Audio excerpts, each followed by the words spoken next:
Welcome to this edition of Shelby This Week. Here are some of the stories we have for you.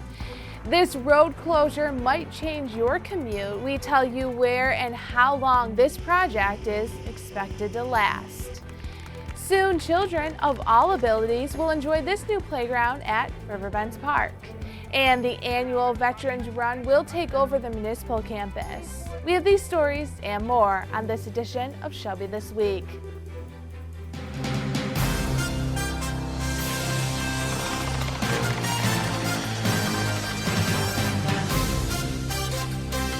Eastbound 26-mile road at Stony Creek Drive is closed to traffic. Crews are working on making pavement repairs from Stony Creek Drive to Mound Road. According to the Macomb County Department of Roads, the project is scheduled to be completed by November 4th. Motorists are asked to find an alternate route. It's one of those things that you made a difference in the community you live in.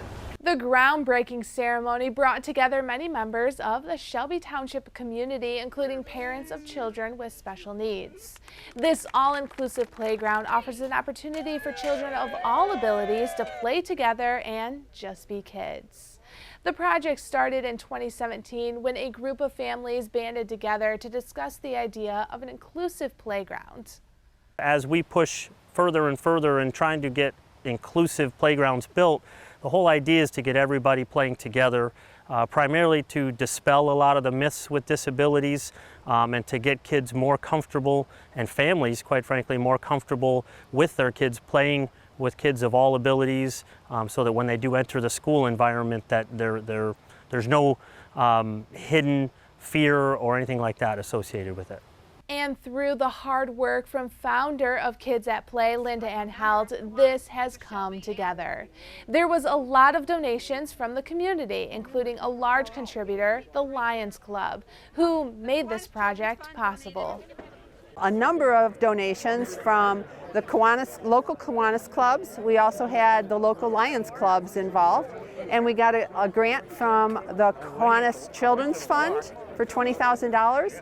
And with all the money that we were able to put together, it was about $105,000. And then we did a presentation in front of the Shelby Township Lions Club, and they were able to match our $100,000. So that was $205,000. With those funds, Phase 1 was able to happen, which includes 6 pieces of equipment. Their goal is to continue to raise funds for Phase 2, which will include an additional 12 pieces.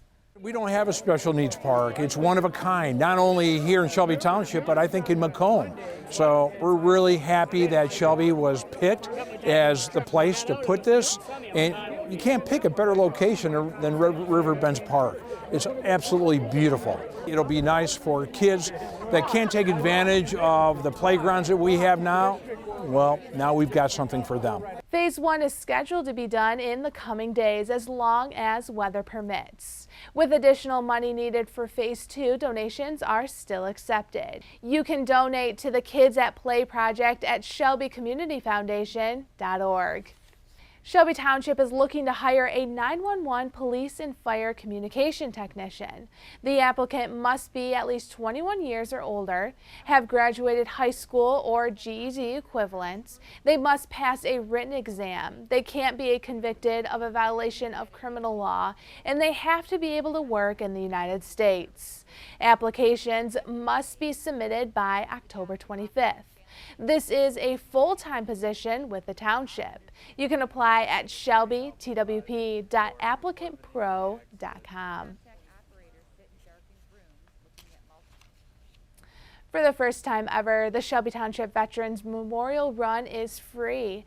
It's the 7th year for the run. It's a 5K. The course takes you around the Shelby Township grounds, including May Stecker Park, and it will finish near the Veterans Memorial. Check-in time starts at 8 a.m. and the race kicks off at 10 a.m.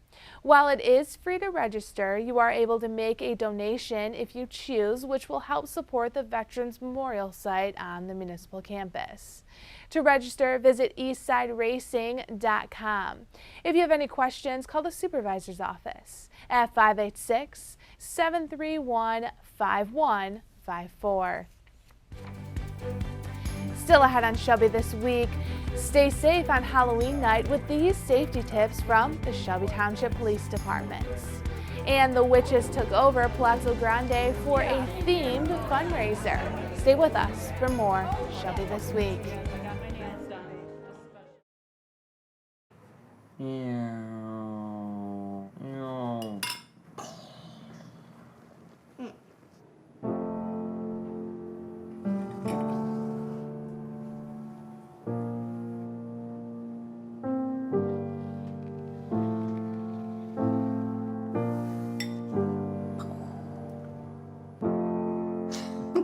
Visit aarp.org/caregiving for information on how to provide even better care for the person who wants to care of you.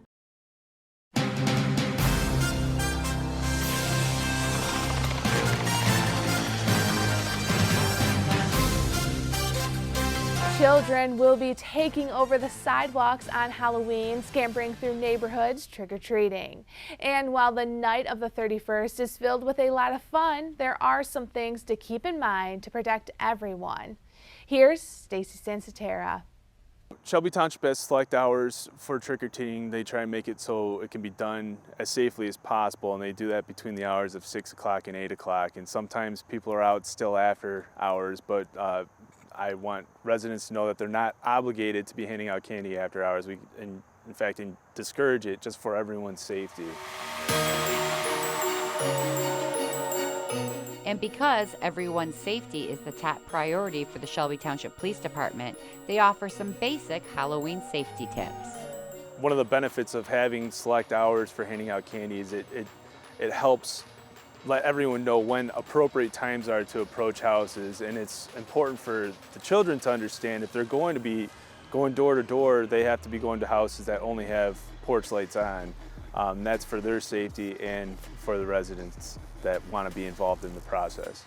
Another important factor, make sure your trick-or-treater can be seen.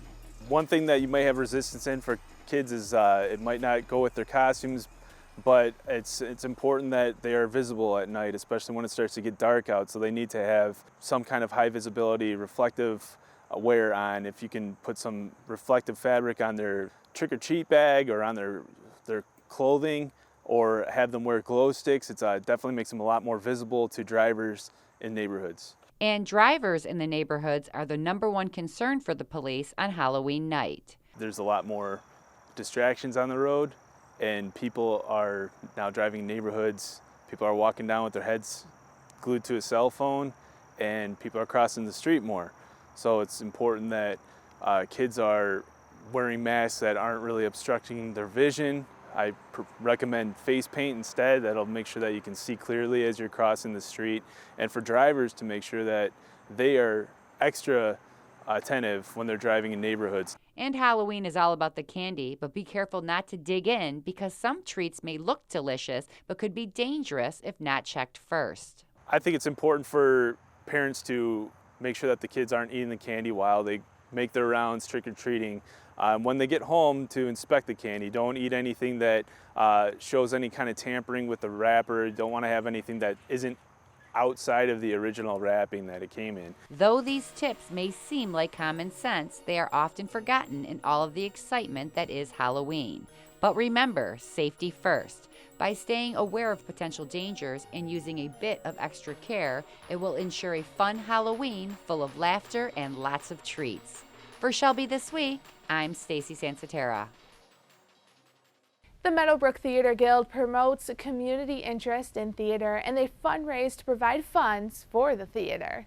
It's a professional theater, drawing actors from New York and Chicago and local actors as well. One of the largest fundraisers for the Guild is Bewitched and Bedazzled. All of these women dressed in their best witches costumes. Even the men joined in on the fun and dressed up as their best Draculas. It's just a fun day to get out and be somebody else and enjoy a nice lunch and just laugh a lot. Most of the people in attendance went all out on their costumes, dressed from head to toe representing their favorite witch. And there was a costume contest for the best dressed. While the witches and Draculas waited for lunch to be served, there was an opportunity to shop at over 30 vendor tables. Each year this event is held, the members of the guild hope to extend the community of Meadowbrook. They are always looking for new members. To support the Meadowbrook Theater and get involved, visit meadowbrooktheaterguild.com. One of the largest fundraisers of the year for the Shelby Township Lions Club. It's on November 1st. The holiday wine tasting will have fine liqueurs, craft beer, coffee samplings, and of course, wine. With an expected attendance of 900 people, this event will help the Lions Club reach their goal. Our club, Shelby Lions, a few years back was #1 in the world, given the Leader Dogs. And Leader Dogs, the #2 place over here in Rochester, #1 is in England, and it costs $38,000 per dog. By the time it's a puppy, till it grows up, till it's ready to, and we charge the people $0 for that. So I do it because I can. That's what it's all about. With this club being one of the largest contributors to Leader Dogs, this event is so important to not only raise money but also awareness of this organization. The event will be again on November 1st from 6:30 to 11 p.m. It's at Palazzo Grande. Tickets are available right now at ShelbyLionsClub.org. He's been calling the Humane Society of Macomb his temporary home for the last several months. But it's time for this 4-year-old Winston to find his loving forever family.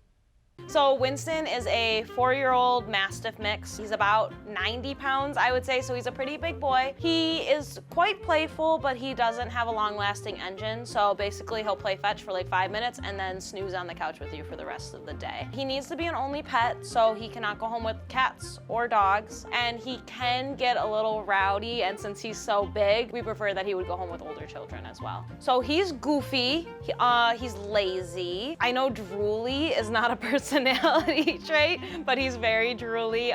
He loves to snuggle. He really just loves meeting people. Like every time that he's met somebody that's interested in him, he runs right up to them, jumps on their lap. He basically probably thinks he's like 15 pounds. He's just a big, goofy, sweet boy. He really could fit into a home of all shapes and sizes. He would be fine with an overly active family that loves hiking. He could keep up with that, or he would also be fine in a home where maybe he gets like a little game of fetch every day, a little walk, and then sleeps the rest of the day as well. Please adopt him because he has been here for quite some time. He's been bounced around and he really just needs a family that's going to take him in and have him for the rest of his life. And I had the opportunity to meet Winston, and I can tell you he is a big sweetheart. So if you're looking for a pet, this might be the one for you. The Humane Society of Macomb is open Monday through Saturday from 10 a.m. to 4 p.m. Coming up next, Week 8 football has Eisenhower on the road and Utica at home.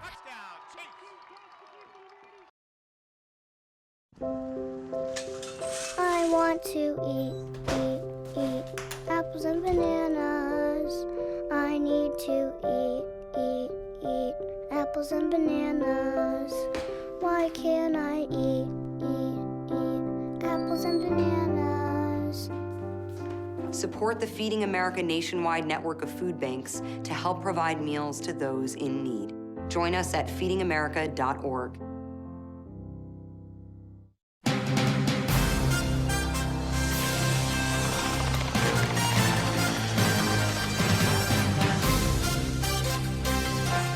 The Utica Chieftains hosted L'Anse Creuse North on senior night for their final home game of the season. Utica got on the board early with a 19-yard touchdown pass to Rory Monteroule. followed by a 2-point conversion. The Crusaders answered right back with a quarterback keeper by Justin Szymanski for the score. But the Chieftains began to pull away with 2 rushing touchdowns by Gabe Olszewski to give them a 22-7 lead. L'Anse Creuse North got on the board again with another touchdown by Szymanski to make it 22-13. But Utica responded with a 61-yard touchdown pass to Garrison Nix to give them a 29-13 lead at halftime. The Chieftain defense took care of the rest of this game with 6 total sacks. Utica would go on to snap a 5-game losing streak by defeating L'Anse Creuse North 32-21. They play their final game of the season on the road this Friday against defending state champions Chippewa Valley. And Eisenhower was away this week. The Eagles took on MAC Red Division rival Dakota. Eisenhower would win this one with a score of 21-7. They face off against Utica Ford on Friday night for the final regular scheduled game of the season. We came out here, away team, playing Dakota. It's one of our big rivals, and I think our kids just played an outstanding game on all facets of the game.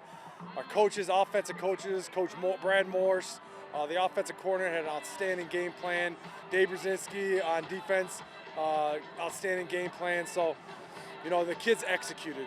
It's just a great win for us and a great win for our program. For more on these games, check out the Eisenhower Review and the Chieftain Rewinds.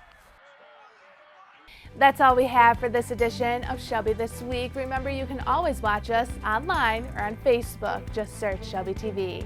We will leave you now with scenes from a Shelby Township home. Sheila and Keith Brownlee decorated for the holiday season. Enjoy, and thanks for watching.